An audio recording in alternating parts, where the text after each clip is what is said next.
After 25 years behind the decks, I've learned that every DJ has a unique path. I'm DJ Deckard. Welcome to A DJ's Journey, a podcast that explores the stories behind the music with the DJs who shaped our scene. I'm sitting down with Lee Roos of the Plump DJs today.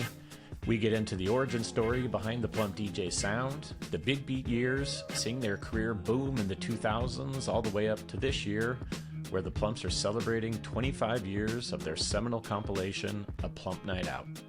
This is a good one. Welcome to A DJ's Journey, where every beat tells a story.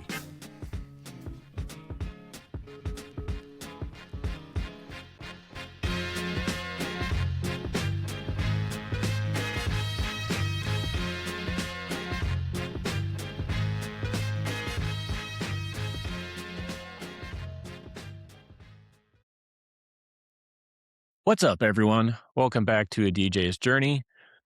This is an exciting time for the show right now. Over the course of the show, we've been documenting the story of breakbeat culture from the inside, the people who built it, the DC Funk Underground with Fort Knox 5, and soon to be explored further in an episode with All Good Funk Alliance, the UK Breaks explosion with Simon Shackleton, Lee Coombs, Gemstone, Crafty Cuts, the Freestylers, and now we go deeper today in that UK thread. I sat down with Lee Roos, one half of the Plump DJs.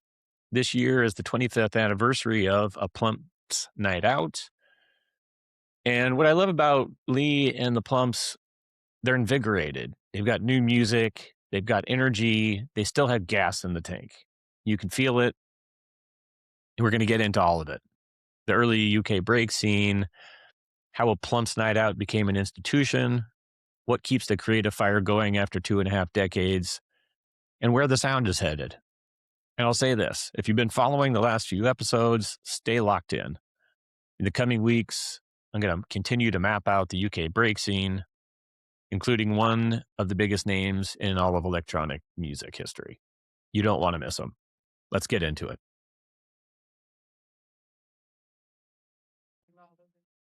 Hello, and welcome to another episode of A DJ's Journey. My name is Deckard, and I am thrilled and honored to have one half of the Plump DJs here.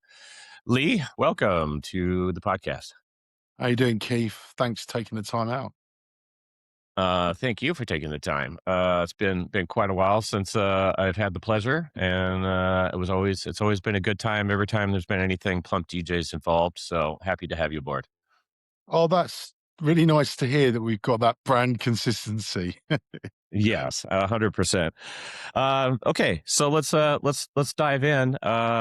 Same question I ask everybody to start with: what was music like for you growing up? What was music like for you as a child in your household? We were, quite kind of music oriented family, albeit no one could play any instruments, but big appreciators of soul music from my mum's side, and my dad liked his rock and roll. So I'd soul and Motown on one side and then rock and roll on the other, really. And then my dad used to sit up late with his big speakers on, listening to deep rock. And then we used the same system for the parties at home. There was always quite a lot of parties at home. I suppose that's where I got my sort of initial love of music, really, was from enjoying it with my parents. What bands or singers who stood out for you that you can really remember from back then? My dad's side, he was a big fan of Pink Floyd and ELO, and also Cosby, Stills and Nash. Quite a diverse mix of music, really. And then my mum really brought sort of Diana Ross and the kind of soul legends into the household, and then sort of followed with some disco as well. So yeah, that was quite key. And I got my nan gave me very old fashioned early record player, which you could stack up loads of records on. I don't know if you can ever remember those. Yeah. I 50s and had the 50s and same one at 60s. my house.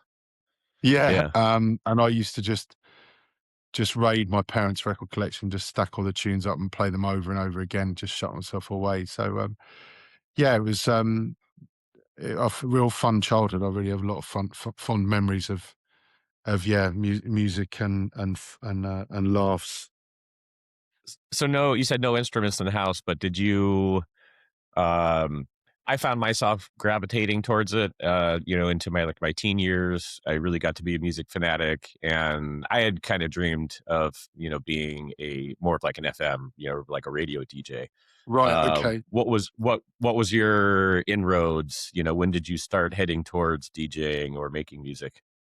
Oddly, I played a part of a DJ at my school play when I was like, I must have been like 7 or something like that, and I didn't even know why at that point that I was attracted to that role. I then kind of really wanted to play the classical guitar, so I learned to play the Spanish classical guitar at school, and that just pulled me more into music really. But I was kind of slightly pushed away from it because it just seemed from my parents' perspective like a bit of just a hard career to get their heads around. Right.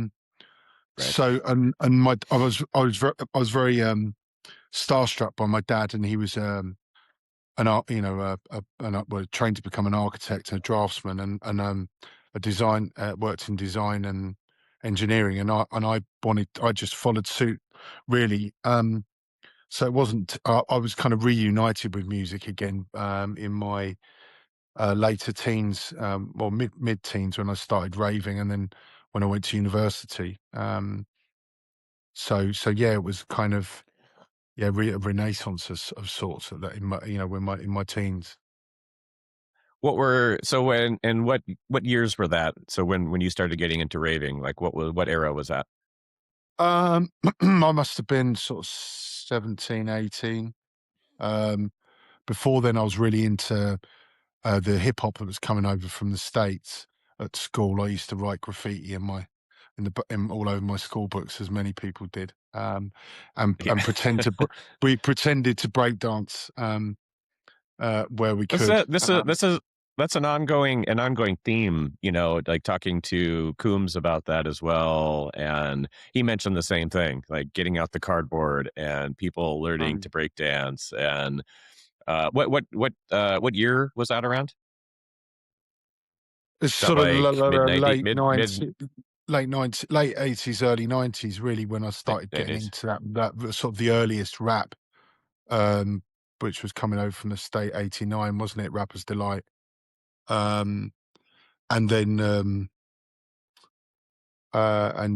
yeah, but just through friends, and as one of my best friends still, he was big into hip hop, and and and basically showed me Public Enemy, and that blew my head off. Right. And then another mate of mine was a well, he still is a local hero, hip hop DJ, an enthusiast, and he showed me he had some belt drive turntables and showed me the way on those. And then at university, I made a friend called Matt who ended up being, well, he's Matt from the Freestylers, and he Oh, was okay. one of his only.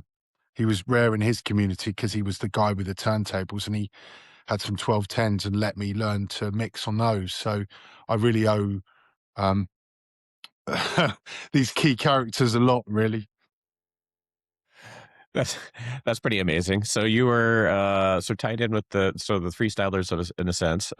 So were you starting? Did you like for me? I know when I started hopping on the turntables, I wanted to be proficient at least. I wanted to when I what I heard from other DJs, I felt like I didn't want to play out until I could at least get some semblance of that Mm. quality behind the decks. What was your path like? I mean, were you playing in the bedroom? Did you start playing house parties? Did you start playing out in bars, clubs, dances? Yeah, I played it. I managed to get some money together to get my own 1210s, and after practicing for 2 summers on Matt's decks, to much of his annoyance, I ended up playing at a mate's birthday party, and I think it was just at that time I was a bit lost my career had fallen apart because there was a recession. I couldn't get the work I wanted to, but then I was getting loads of sort of green flags every time I did things that were related to music. So every time I played records, I was getting really good results, and every time I did anything with musical instruments, I was picking things up very quickly, and I just thought that I could be onto something here. And I started working as a runner at a record label, Frescanova Records, and Yes. performing on stage with Strike, which was Matt's previous band. Matt and Andy, Andy Gardner, the other half of Plump DJs, Matt and Andy had got together and made this tune that went to number 3 in the charts in the UK. So I was driving them around in my car and pretending to play the keyboards on stage and just immersing myself in music. And my parents let me go and live with them for a bit because they realized that I was onto something.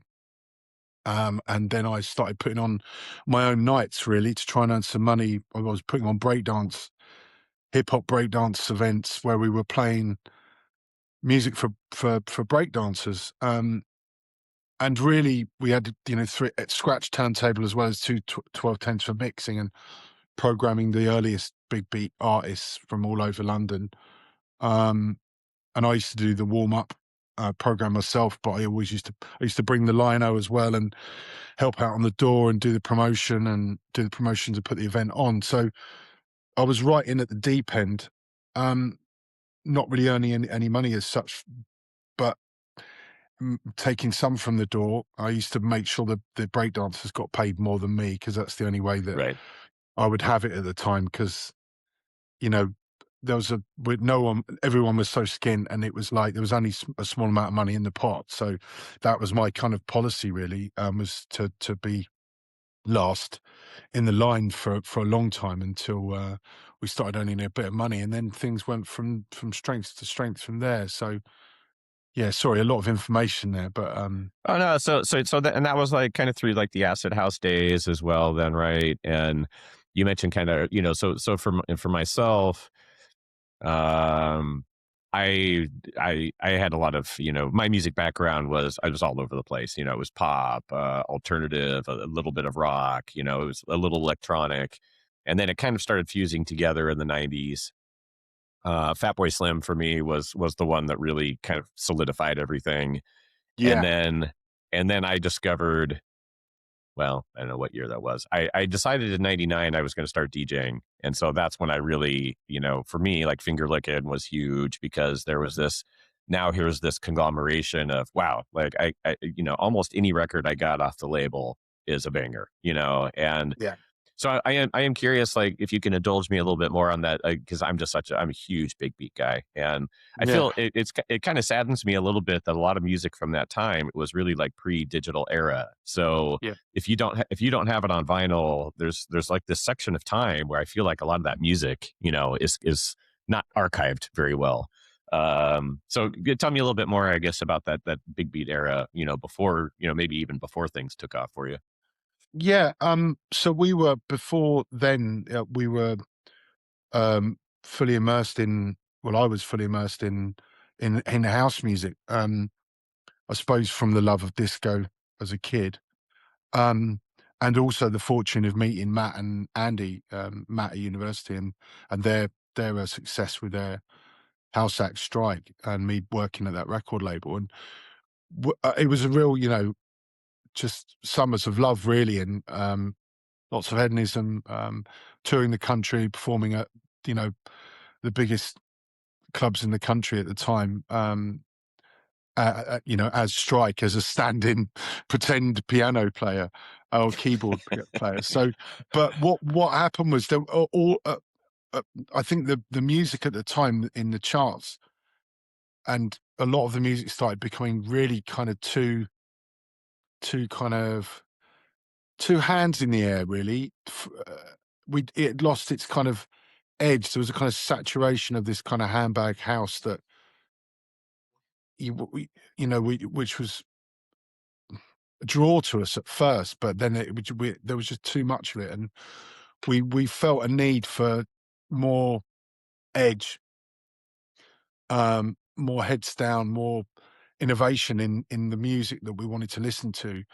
And the tunes we were finding we were most drawn to were breakbeat, early breakbeat records being dropped in house sets, Right. like and the early works of the Chemical Brothers, the early works of Fatboy Slim. And we were then and the knee jerk to that was putting on these breakdance events and creating our own kind of environment, because we weren't getting what we wanted out of the environment that we were enjoying at the time. So I suppose, I mean, our first event we put on was in 1994, 95, and that was really, really early big beat era. And Right. in Right. many ways, that was the Frescanova had just started. There was Bolshoi Records, there was um, Fatboy Slim's label run by Midfield General. Um, and as I Yeah. say, the early Skin Records. Skin Yeah, sorry. recordings. Right. How Yeah. can I forget the largest of them all? But Yeah. Yeah. Yeah. yeah, Right. and it was kind of that we just immersed in that, but we had a hip hop edge to what we were doing. We were even playing instrumental hip hop records at double speed, just to try and add fuel for the breakdancers. And it was a natural progression then to make music, dance floor music around breakbeats, and as a yin to the yang, and there was loads of other people in around the world at the time, like yourself, experiencing that same want. And I think you get that quite a lot. You get a kind of, it seems like a collective consciousness, but it's basically a kind of it's an opposition to the narrative that might be saturated in some Yeah. way, and you get that cycle which goes kind of 10 years, and you get a circle of over about 20 years, where things start coming back again. Like, there's a great example at the Right. moment. You've Right. got breakbeat coming back again fully now, 20 years after its heyday, Yeah. in the mid 2000s. Um, and things have always seemed to have gone like that. They do that in fashion too. So, Right. but yeah, that early era of big beat was so fresh, and like you say, everything on vinyl, record shop culture, it's in its heyday in many ways. Hmm. Um, and just before people had started producing loads of stuff digitally with soft synths and software, more based, more computer based music, really. And it was a really lovely analog period of dance music that I'll fondly look back on. So when did you? I'm trying to think. I remember I went to Ibiza in 2000, and I remember there was a Bar M compilation. This might be Yeah. the first time I can remember, and you guys were on there. I don't know. I can't remember what song it was. Oh, I don't know right. if you pardon. Probably Morning Sun or something like that, if it was an Ibiza compilation. I don't know that God, we and were featuring too well, that's too the thing. heavily. It was, and that's the thing is, it was kind of a like a sunny day mix, kind of thing. But Mm. you guys mixed in because it's like it's breakbeat, but it was funky, Oh, and okay. Yeah, yeah, yeah, yeah. I don't remember. I'm getting the names wrong. If I want to say it was either, did you have a song Galaxy, something Galaxy in the title? Yeah, yeah, yeah, Might have might that's have might, War. might have been that one.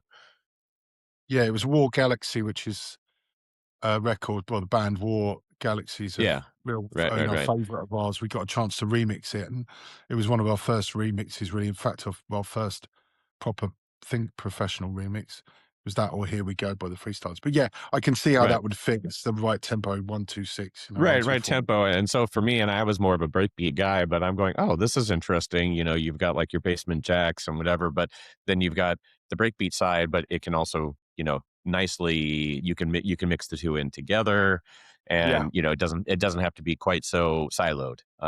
yeah. And so I am curious then. So going back to you and Andy and Matt. So at what point did you go from DJing to actually, starting to get in the studio, and then and how and when did you and Andy become a real thing, and how did he break off from Freestylers? Yeah, so he was working with Matt on the Strike project, and then Matt started working with Andrew Galea and Aston Harvey, who were in the Soul Brothers, and Aston obviously Blap's Posse originally, and their history goes way back. Um, Yeah. and um, and then Matt started working with those guys. Andy was making music as Bowser, and as cut and paste with Matt on Frescanova Records. And everyone was really just experimenting, working with each other, and just experimenting with new ideas. And there was no real framework to what we were doing in terms of, we weren't having to conform to too much of a narrative, other than the music being having breakbeat as a Yeah. sort of fuel. And then I had experimented doing some work on a Fresco All Stars EP with my friend Chris, who taught me first DJ really to teach me how to play records. And Matt had some other one-off records on this EP. And I'd also worked with Billy Perez as well, who's working with Stanton Warriors at the moment. Billy from Lock Up fame. And I did a record called Dat, but we'd formed an act called Dat Brats, and we had a record on the Rough Technique album, which was on Frescanova as well.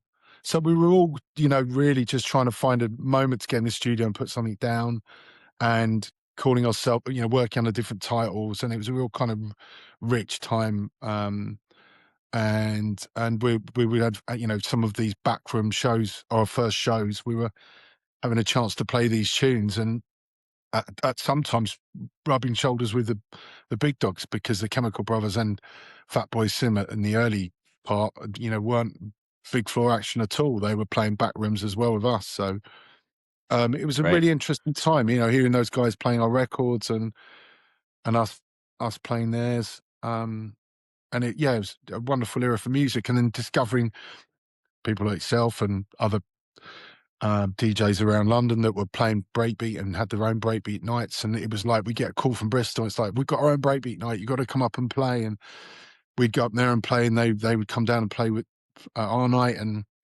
none of us were on, money really wasn't too much of a thing then. Just Right. getting just getting a few handfuls of people in the back room of your pub was big, So so that was great. Well, A great era. and right. And, being in America and getting things like Chemical Brothers, like, what was it? Heavenly Social? Was that what theirs was Yeah. called?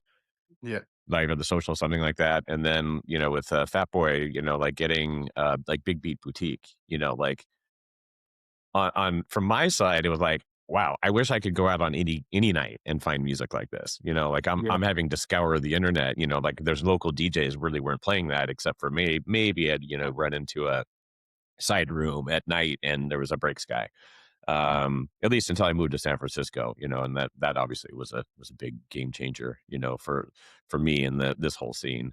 Um, so so it sounds like there was a lot of collaboration. So was this kind of the time you're talking about? Is that still like is that late 90s we're kind of talking about? Like, I suppose it was like mid-90s was the kind of start of all of that. And then we progressed through to the start of the event side of things, and us putting on these small breakbeat nights was sort of mid-90s era. And then that built in success, and we were all spending more and more time in the studio. And I suppose Freestylers broke through then, I think 90. It's really hard to get the years right, but I think it was like 97 when they broke through with B-Boy Stance. I can't remember, but that obviously affected all of us, because suddenly the focus was on Frescanova Records, and Freestylers were traveling all around the world.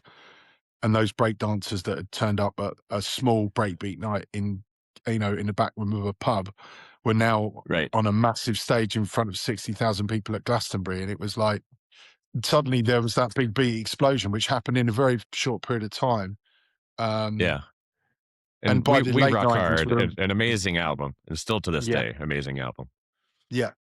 And then Andy and I, well, I was doing very well. I was DJing under the name of Lee Frescanova, and was getting my first abroad shows and DJing up and down the country at these gigs. And Matt was doing very well obviously with the Freestylers, and Andy wanted to DJ more. And I wanted to get in the studio, and I was programming Andy to DJ at some of my parties, and we were friends anyway. We were already known each other for years. And but I was like, well, I can't remember who suggested it, but one of us said, like, look, let's pool our resources, and you share your studio and I'll share the gigs. And so we started doing that. And we needed to call ourselves something, and Plump DJ seemed like a good name at the time.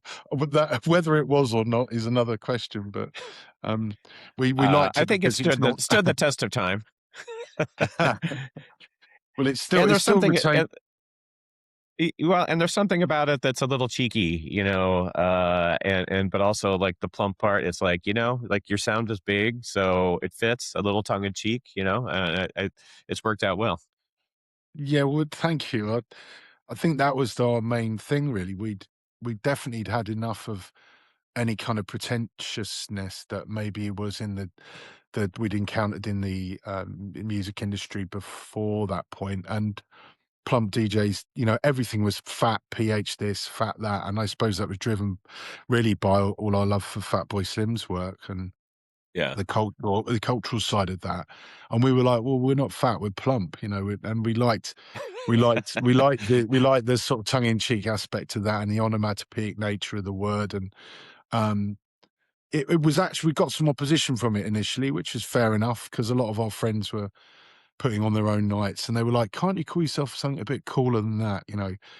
Um, and it was funny. We stuck with it, and then it's kind of stuck with us really. So yeah, I'm pleased.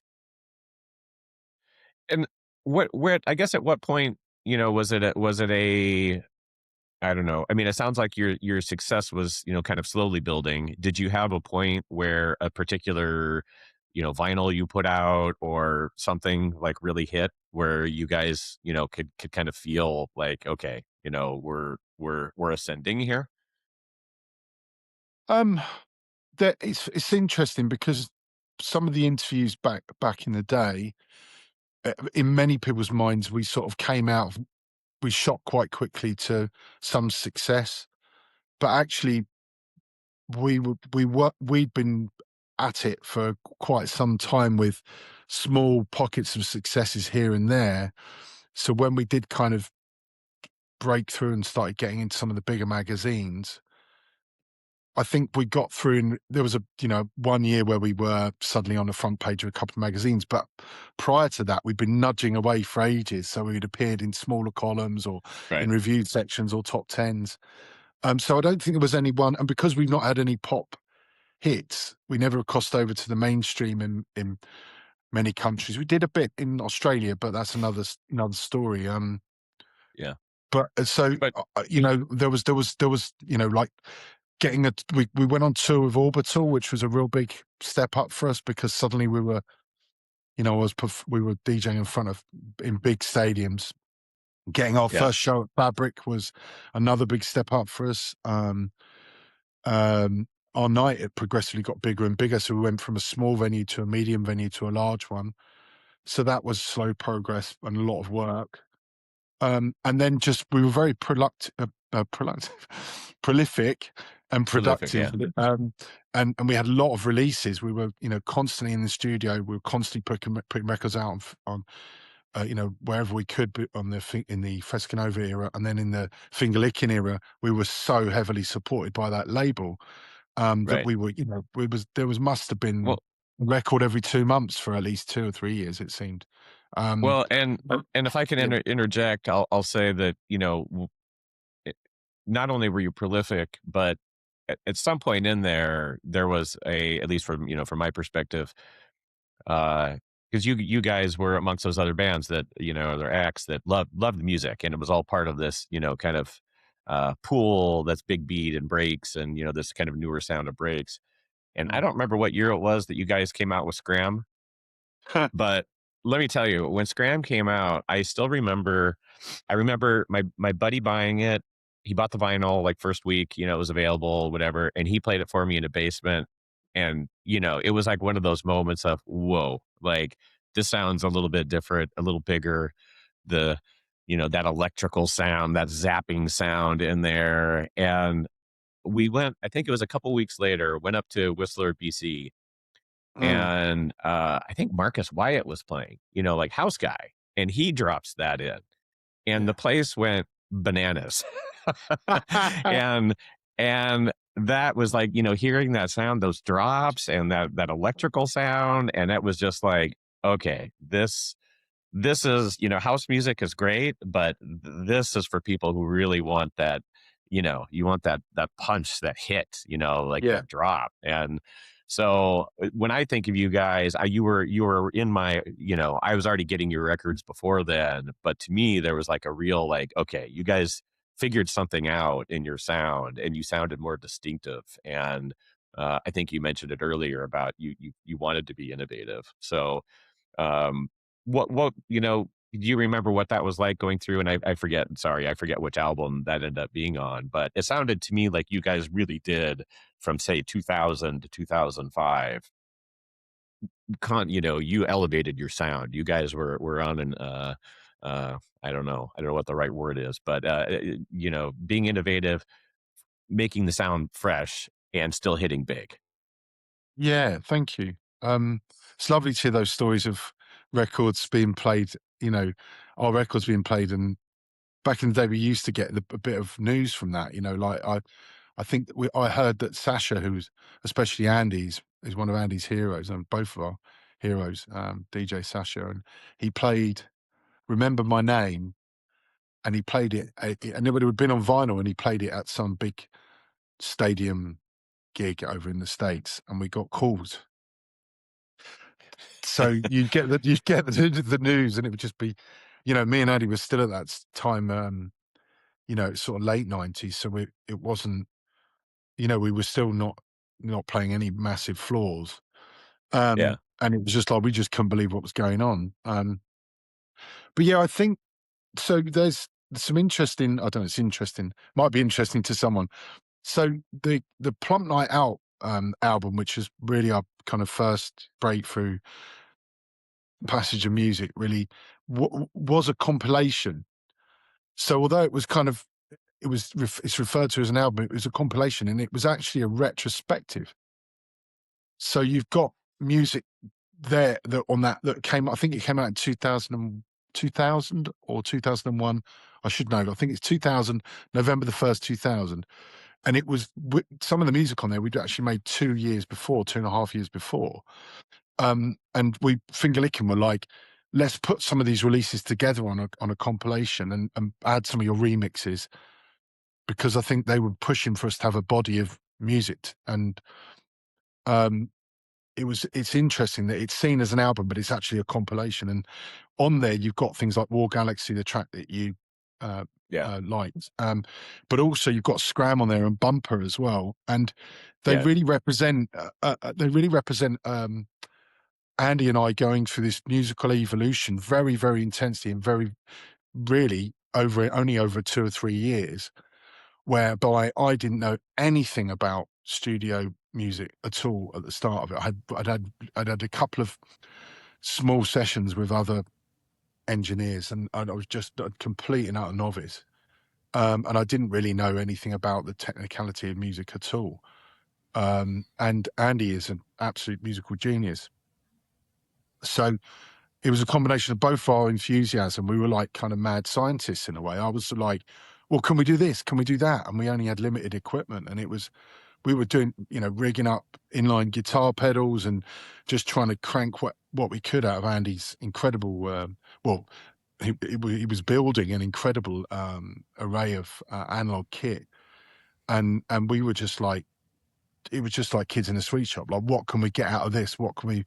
How can we make a sound that no one's heard before, or an idea that no one's thought about before?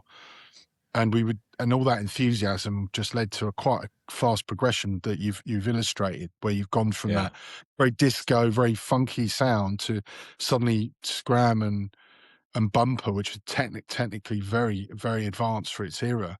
yeah, And we were really, really pushing each other, and spending ages and ages on these tunes. Like yeah, Bumper took six weeks to make Bumper, because we couldn't pull it off the desk because we didn't have flying faders, and we didn't like taping the desk up as a reference, because it would never be exactly the same when you push the faders back. We were exacting in our needs, so we prefer to just have the mix up there. And some of these tunes, we were I don't know, with the depth of detail on some of the tunes is mad. Yeah. So yeah, and Yeah. then Yeah. you combine that with Fabric, and suddenly we were like, we had the best up sound system in the world to experiment with this tune, this new kind of gusto we had with Right. experimental music. So you hear the sound suddenly go very much deeper, much more technical, maybe less funky in some way, maybe more techno inspired. Right. Right. Um, Well, so well, yeah, and I can tell you too. So being in that era, so I lived in Seattle up until 2005. I moved in the middle of 2005. So by that time, Big Beat had kind of run its course, but new school breaks and breaks in general were still going. Like was still a big thing, and yeah, to the point where so my kind of two inflection points. One was every year we'd go. I mentioned Whistler earlier, so we would go up there to go skiing, and we, after a while, me and my buddy, we met locals there, and so we would start to go up there, not to hang out, and they'd invite us to DJ, and it was interesting because I think it was in 2003. He and I were one of the few DJs up there that were playing breaks. Uh, and then we went back within 1 year's time. We go up the next year, and nearly every DJ up there was playing breaks. And by yeah. 2005, it was like same thing. So it was interesting because they were really heavy into like funky house. And when I moved to San Francisco in 2005, it was it was obvious that they had had the same transformation, and the Oh, the people, the DJs and people that threw parties here, they had talked about a very similar thing where in say 2002 3 it was all about house, and then and especially combined with the Burning Man scene. And I forget what year it was that you and Andy came to play in San Francisco. Maybe that was like, I don't know, do you remember what year that was 2008, 9, 10? I don't even remember, but might have been it eight. really Yeah, helped it's lay that very blurry time. yeah, that, but it really laid that foundation for what Mhm. became, essentially a whole other part of, or at least for the Bay Area. Breakbeat is still, it's had its up and downs, and it's a little more of a side than house music. But to this day, if I go out and play house music, people will come up to me and just kind of go, breaks, breaks.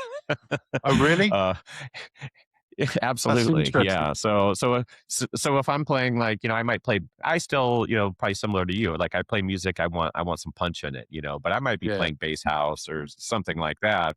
But people were still like, I want a break beat.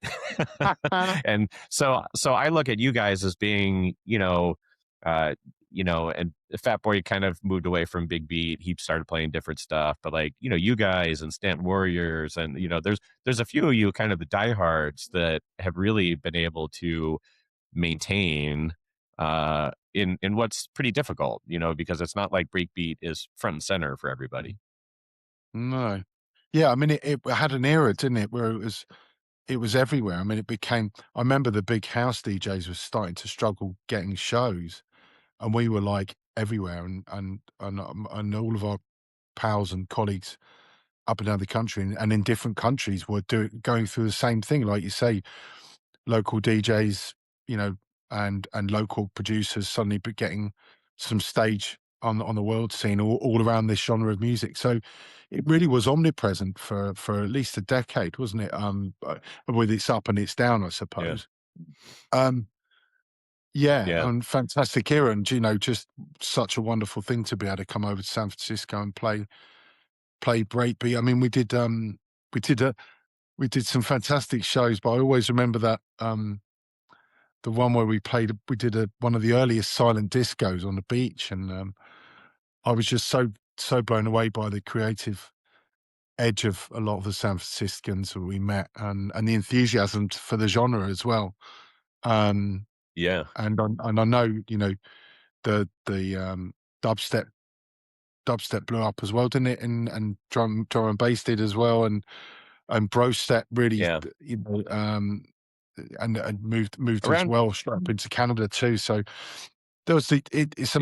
amazing to be a part of any explosion like that and to be on the front of it. You know, was very very lucky. So And I remember, and you mentioned Australia earlier, and that struck a chord with me because I remember, God, I don't know what the gig was. Was it like Big Weekend Out or something like that? I don't know where that's.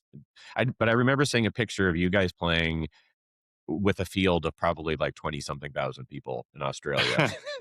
I don't know if you remember which gig that was, but I just remember thinking like, wow, okay, like breakbeat has grown up, you know, like yeah. you can do it. You can do a whole entire, you know, thousands of people just rocking out to it. Yeah, it was mad. I think we did the first big one for us over there was playing alongside Felix the Housecat, who I had a fortune to meet again and DJ with last year at the Ministry of Sound tour over there. And that was Field Day in Sydney, and I think there might have Field day. been Yeah. 20, Yeah. 30,000 people. Yeah, and that was when we just made Scram, so we took a dub plate of Scram over there. I think we'd only just played it in one club in the UK. I can't remember. I think it was a big debut for the record, and we were like, just waiting. They've not even heard this record yet, and they was like trembling, putting the needle on, you know. Um, but we were, I mean, Australia, I mean, the Triple J radio station, we've got a lot to thank for because they program underground music alongside pop music on a day-to-day basis during the day and at peak times. And what that means is that the music can cross over to into popular domain. Whereas at that point, we'd only been, albeit we'd featured in adverts and stuff on telly, and we were being used in the background on radio stations and in sports adverts and Levi's commercials on that side of thing. We weren't on daytime radio in the UK, but in Australia we were, and I think that was one of the main reasons why we had such a kind of crossover in Australia, whereas we didn't really get that in any other country.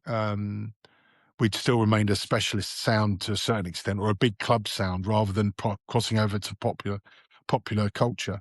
Um, I can't really see another reason why, other than that the Australians must have a better taste in music than anywhere else. Well, But did you? So I'm curious then. Like when you came to America, and I don't know, so around I don't know what it was, 2008, something like that. It kind of went from, you know, like the electro sound went really big, like 2006, seven, and then it went yeah, from electro, and then that's kind of when EDM started, you know, and I yeah. guess this more, you know, festival, you know, it became all about the drops and all this kind of stuff, but. Um, I'm curious, like, so during that time in, you know, in America, did you guys find like there was, you know, certain cities or festivals that, you know, that were, I don't know, either more accepting of your sound or you could play like, you know, that knew who you guys were more so, or was it pretty broad? Like, what was your experience like? Um, it was very, very. The experiences we had were very, very different every state we went to, which is I mean, every state is different, like every country in Europe is different, you know, like, and the cultures and and the tastes of each place we went to are very, very different, you know. Um, but I mean, we had some incredible shows. I mean, the show we did at Coachella was just absolutely immense. And the reaction, even though it was kind of relatively late it was definitely after our heyday period, really, Yeah, was just the reception we got was huge. Um, right. but then obviously the the electro era came after the breakbeat era, I suppose, of the mid 2000s, and and then on to the EDM after that. But our music became influenced by the popular music of the time as well. So you can hear some electro influences in our sort of late 2000s music, I suppose, which peaked with Head Thrash album on 2010. Um, so yeah, so lovely to be around for a long period of time from the late 90s through the 2000s to the end of the 2000s and be experiencing, you know, those events on the world scene, you know. even still now, you know, I think we're going to Canada this year, first time in 10 years, I think, and applying for American working visas, so we can hopefully get out at the end Gonna of lock this that year as away. well. So yeah, Very good. Very good. yeah. All right. So We can talk, you know, maybe need to bring you back to San Francisco again. I would love that.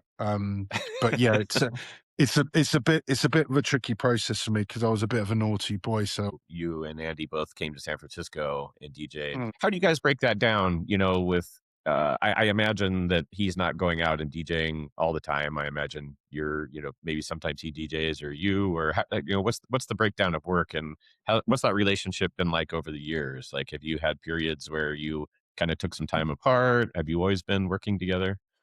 Yeah, no, we've been pretty stuck like glue since we started the Plumps. Really, um, the relationship dynamics changed a little bit over time. Well, a lot over time from the first era I was telling you about, my naivety and enthusiasm and Andy's musical prowess, as it were, and but then and I, you know, me being out and putting on my own nights, and we were working with some great promoters of the era.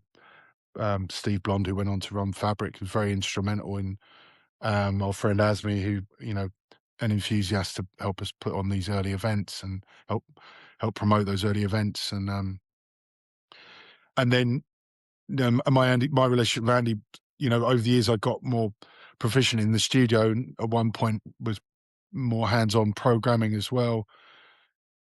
But then the demands on us became a lot greater musically, and Andy was much faster, really. So I sort of took a slightly more backseat, and Andy was just so super fast on the Akai back in those days. You know, and just so talented. It was like everyone was we were doing our best, working to our best attributes, as it were. Right. So Right. we'd be working side by side throughout most of the record, and nowadays we're not side by side for most of the record. I oversee more than I used to be there through all the nuts and bolts period of most of the tunes, but now I'll go in. We'll have a small nuts and bolts session, and then I'll leave Andy to get on with the engineering and you know, getting the general mix together, and then we'll get together and fine tooth comb the records and look at general arrangement and change what we need to, and look at content and theme, and then we're road testing. I'm road testing the tunes myself because Andy sort of gave up. He's not given up entirely. He said he hasn't hung his headphones up entirely, but he's taking long breaks since COVID. But he's always been loved the studio more than DJing. So for Right. him, it's a natural thing for him to be there more. Right. And I'm in there once or twice a week, and then I'm road testing the tracks and then feeding back to Andy. And we're getting on better than ever now. I think almost sort of like, I suppose there's a kind of brotherly, albeit annoying brothers. There's a kind of brotherly level. Sorry, Well, there's a brotherly level to is our there any relationship. other is there any other kind of brotherly love? Is the It annoying has to be kind as annoying. well? It has to be as annoying as possible. But yeah, you know, and we've got each other's back. And I suppose there was a period where we didn't realise that, and there was more quarrels.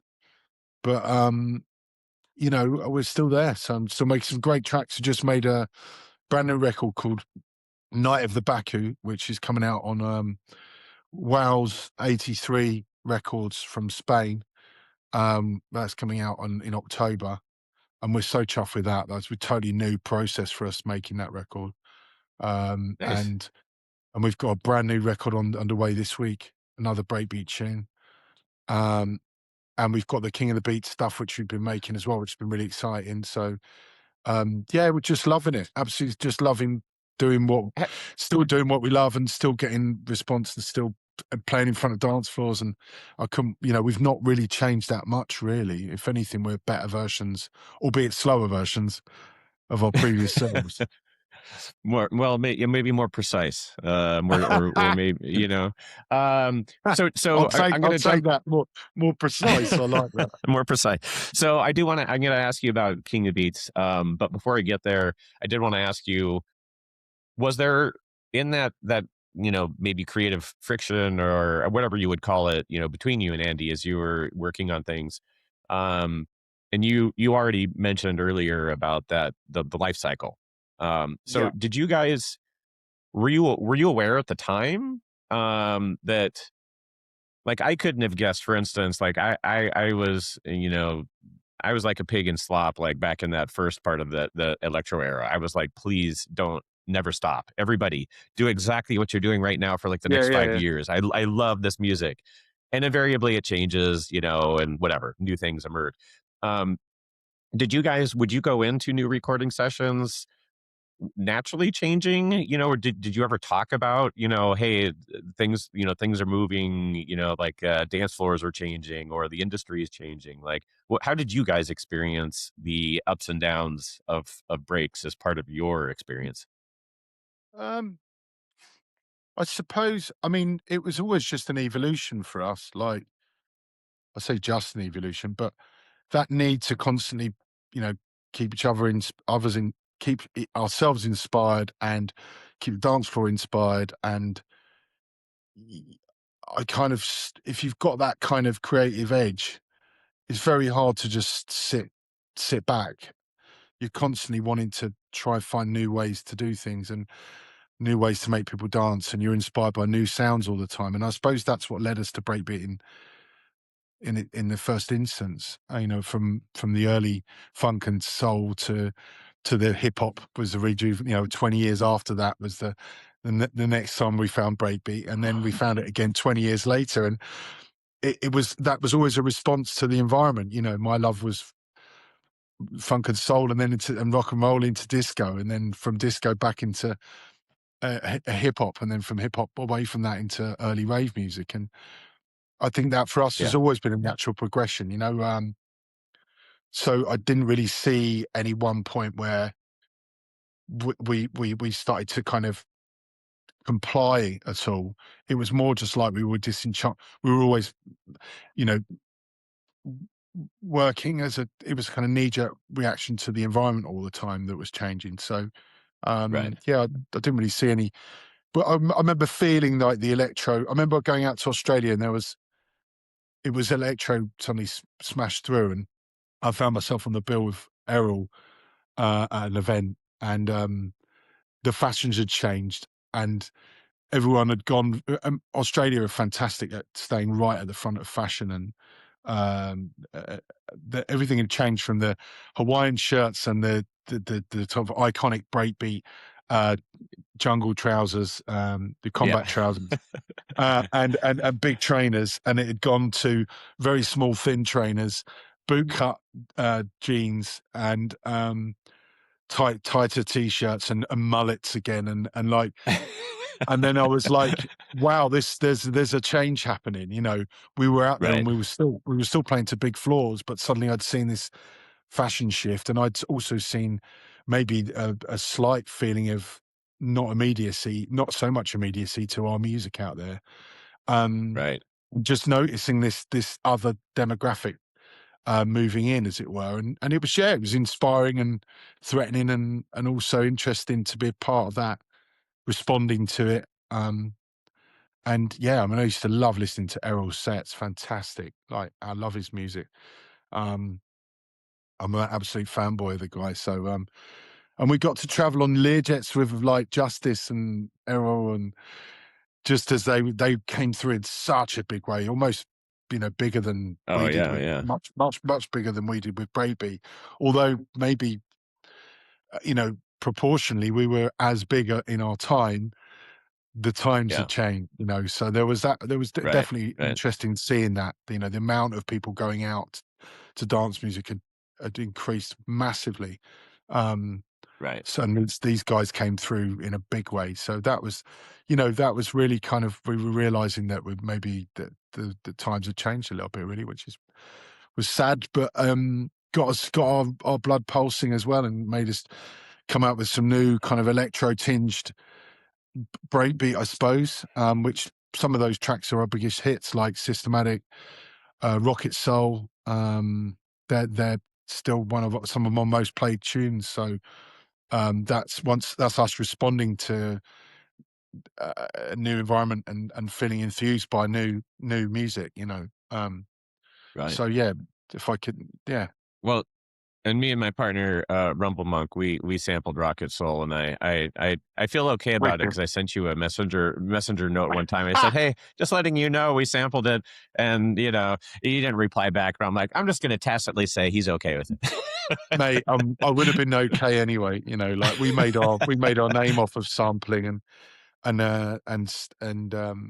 love sampling and creative sampling. I never get offended. I never get Yeah. offended. Well, yeah, like systematic, and I mean, I don't know where you'd put the song. God, I'm trying to remember what it's called. It's got a funny name. Bass Weasel, something like that. Does that sound right? No, no, not Bass Weasel. I don't think I didn't make one called Bass Weasel. Jungle Weasel, something like that. And there was a You guys tune we have a did called. song that at the time, and Sorry. which one do you think it was? Oh, I mean, we did a tune which was a remix of a record called Jungle, which came out in 2013 or 14. Maybe later than that, but I can't remember Jungle, not remember Weasel.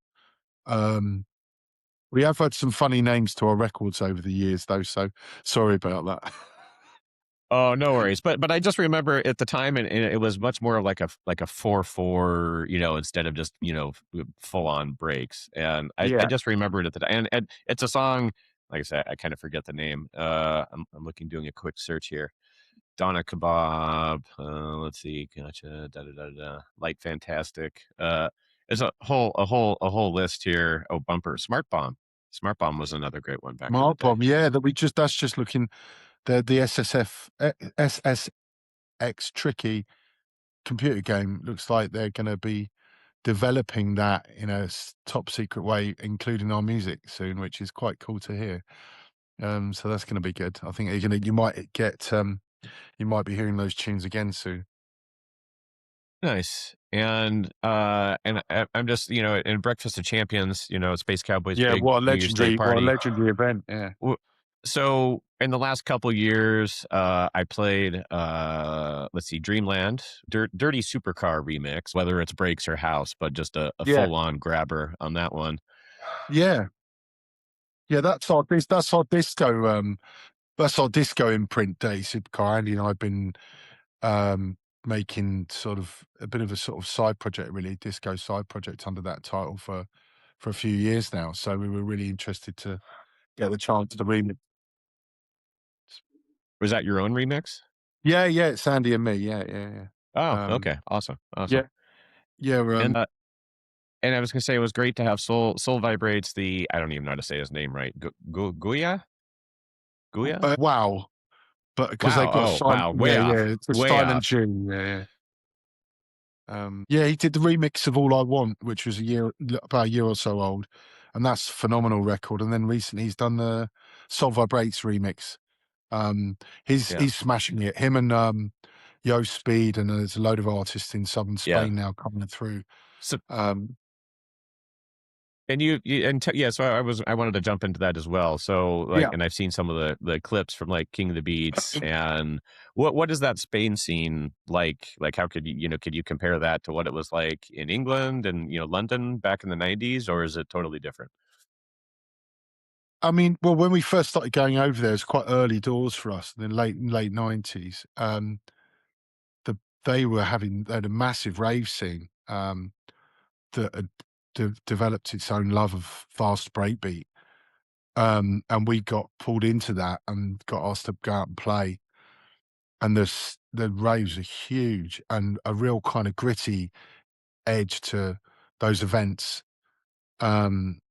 And they were kind of quite illegal, some of them. We used to find that we'd go out there and travel for hours up into the mountains to a legal rave, and then get told breakbeat rave, and get told we've got to go to another village where the rave's been moved to because the police had closed the first one down, you know, and it was like what we'd experienced in the UK in the 90s, but almost crystallized. But now it's been that music's been embraced by the generation below, and on a larger scale than it was for us when we first started going out there. So now the young people out there were playing to mostly, you know, 20-year-olds, and the raves are even bigger than they were when we went out first time round. So, and the music that's coming up within that culture is fantastic, and the production levels are top quality, and you've got some real stars in the midst there, and still and some highly revered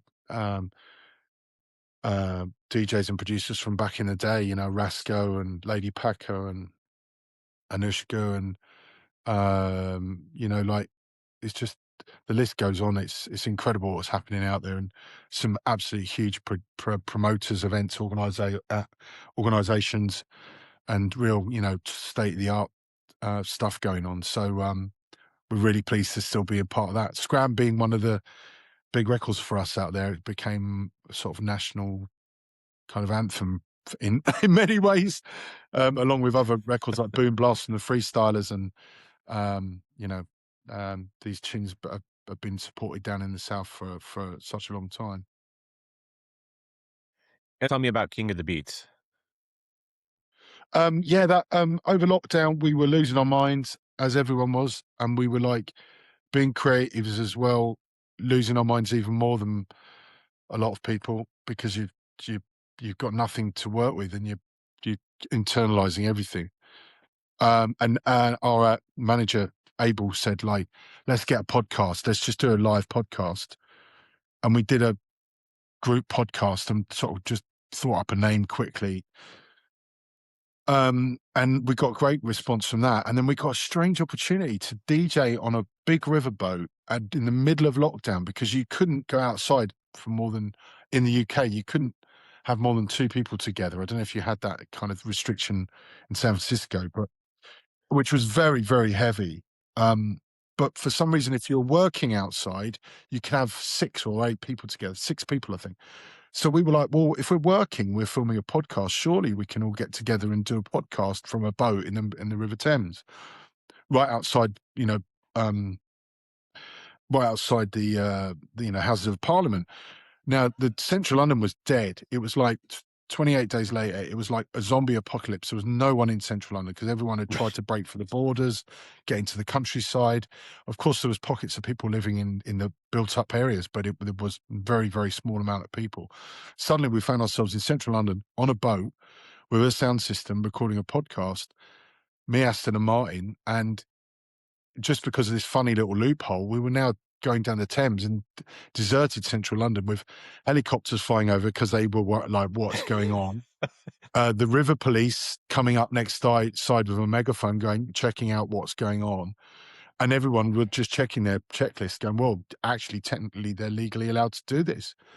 So we did this podcast, and we could hear the music bouncing off of silent London, and a razor hot day, beautiful sun, and literally we had, you know, Thames police helicopters flying over us, monitoring this whole thing.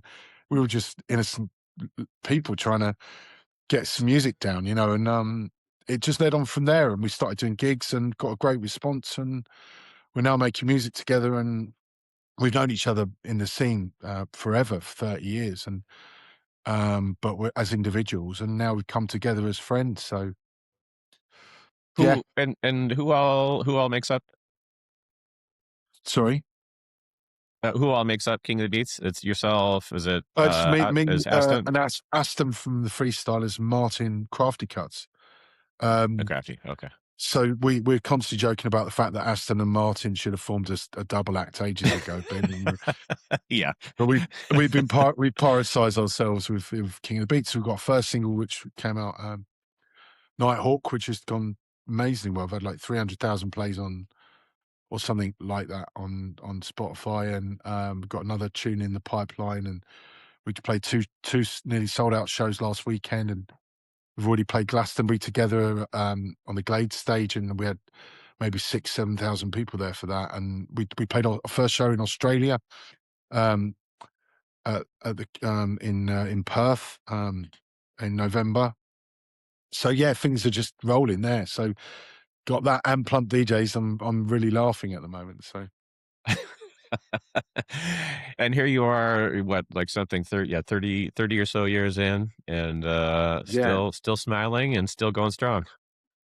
yeah, a lot stronger than ever because I've had that kind of down period where we weren't getting so much love and we weren't getting our numbers at shows and we lost the big manager and lost the big agent um and argued loads and nearly fell out and then you couldn't pay the rent and I had to do all sorts of stuff to try and get to stay on track and now I'm managing to be playing 2 gigs a weekend and just to have this back again. We're galvanized, I suppose. That's and it says something to yeah, I guess the just the endurance as well, because like I had mentioned earlier, um and I'll never be able to post that interview with Rennie unless I re-record it. But I had mentioned I had mentioned to you that I had about a list of, I don't know, probably 6 or 7 different names, and just kind of like what happened to, and Mm. um because there was just some beloved artists, and you're just like, this must be just how difficult the industry is, like you hit a certain point, and hey, if you can't make enough money, you got to go make money somewhere else. Yeah. So it definitely, it's a huge credit to what you guys have been able to do with not just the Plumps, but being part of this bigger scene as well, because without it's cool to see people like Lee Coombs, and he's kind of shifting and adjusting on the fly, and Yeah. A skills, and like people doing their Patreons and stuff like this, where Yeah. you can Yeah. still maybe they don't DJ as much, but like, hey, you can learn production tips and get bootlegs and stuff like this. So Yeah. Yeah. Yeah. so yeah, so it's great to see. I love to see the energy behind it. Um, a question for you about maybe the old days versus the new days. Is there Okay. anything that you would say? So I'll hit you with a philosophical question. Is there anything that you might say to DJs that have been around for a while that maybe they don't understand about new generation?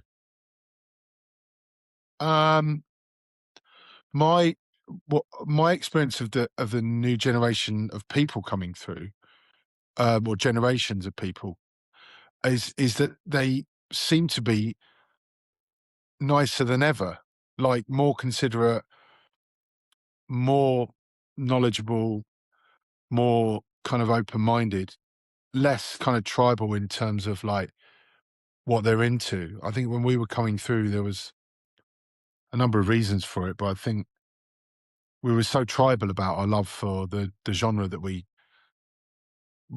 found ourselves, you know, developing.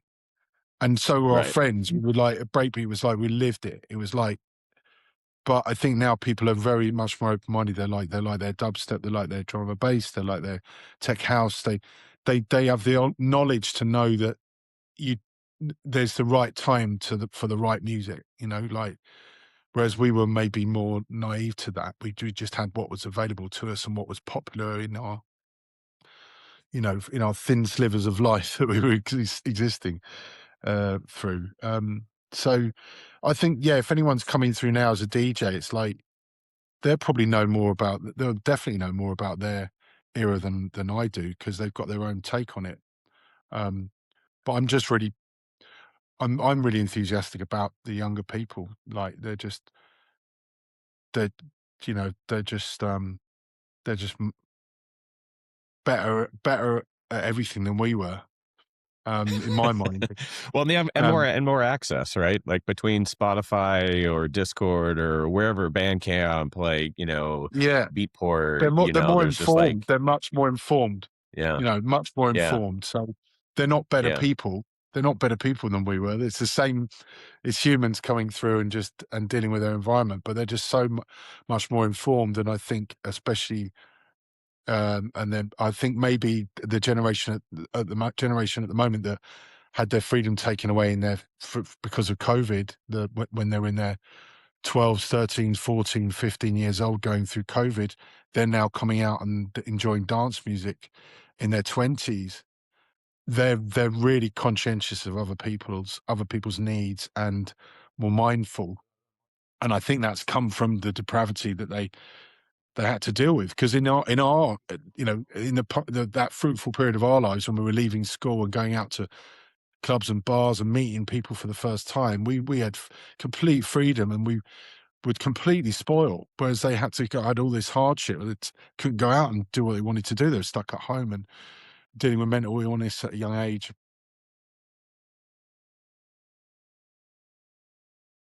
Yeah, it's easy to get a bit choked up.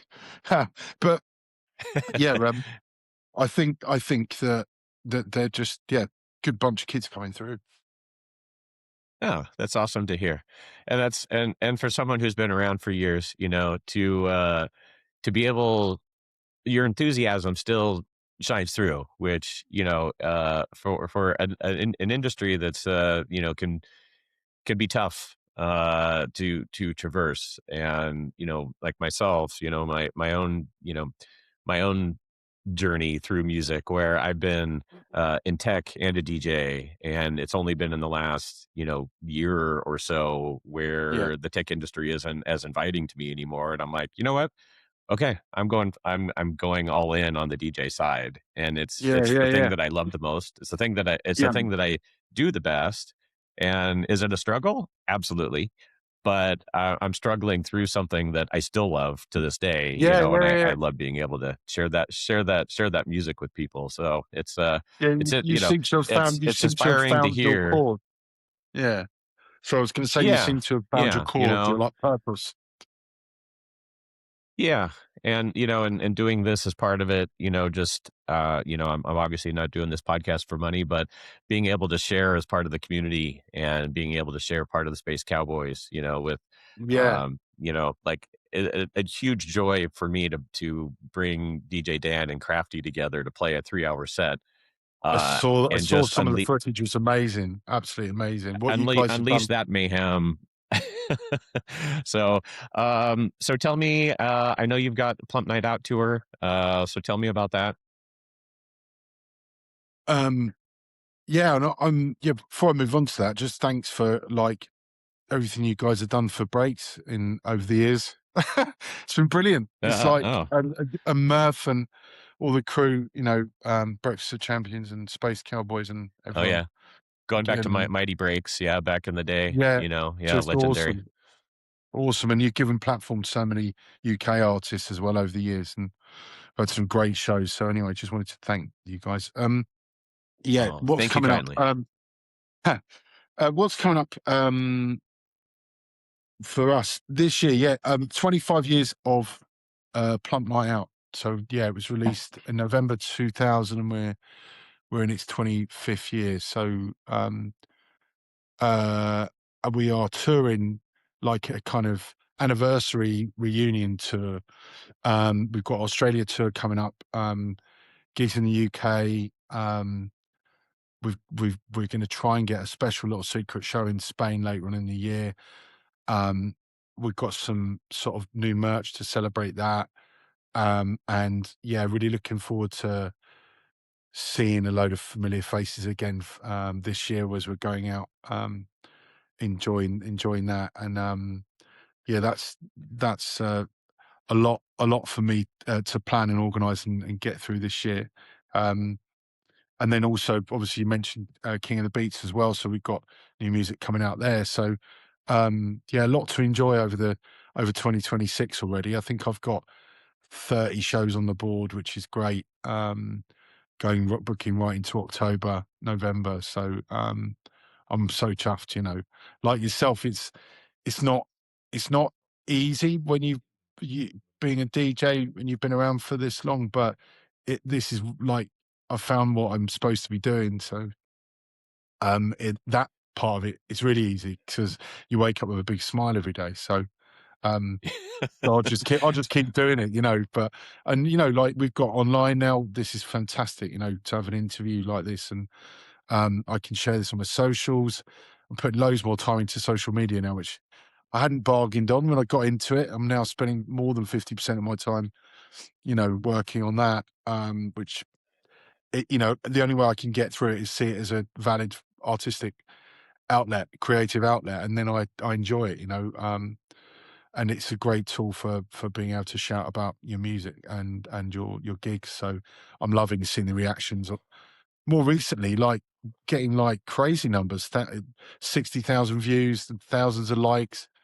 Um, it's just mad. Really can't believe it. So I think the algorithm likes me at the moment for some reason.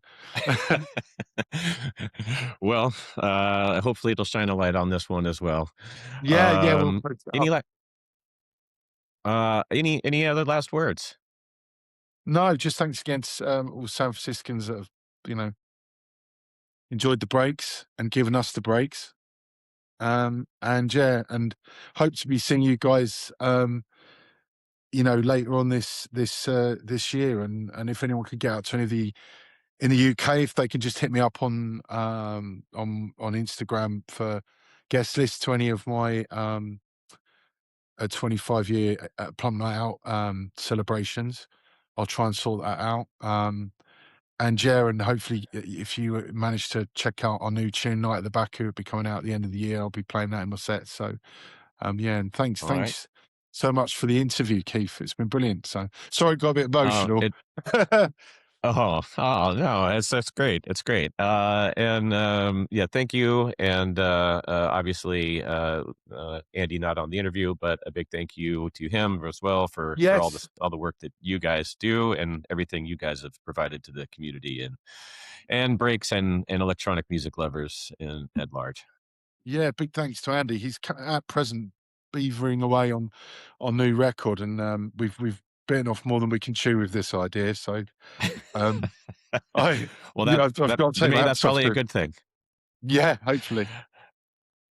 All right. But Cheers. Thank have you. a great afternoon, day, evening, and I'll see you soon, man.